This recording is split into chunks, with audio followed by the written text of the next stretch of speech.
Miss Beyonce Nyandau Chinur, producer Chelongo.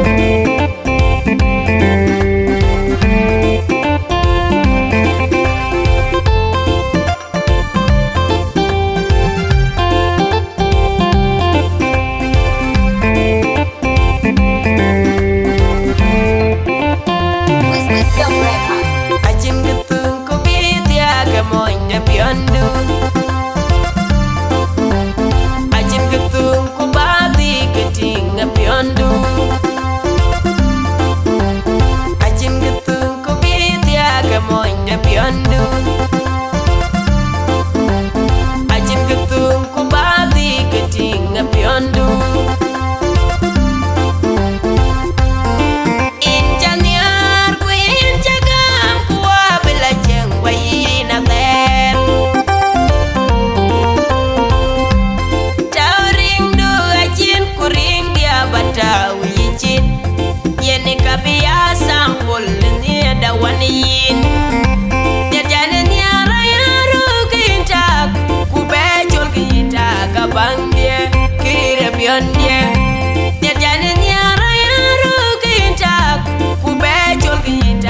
Bangye, kire bionye, kubenin kayinta kabangye, kubejol kayinta kabangye, kubenin kayinta kabangye, kubejol kayinta kabangye.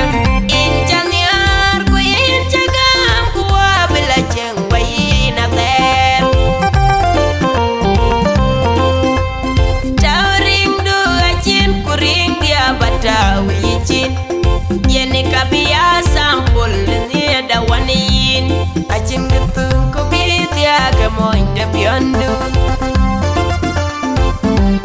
Ajin getung ko bati keting biondu.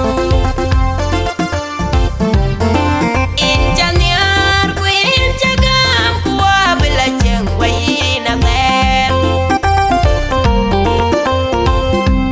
Tauring du ajin kuring dia batawi ijin.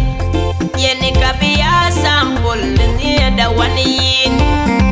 Jajane nyara yaru kintak kubejol kintak kabangye kire bionye.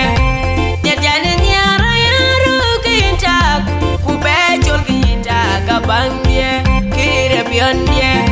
Kubenin kintak kabangye kubejol kintak kabangye.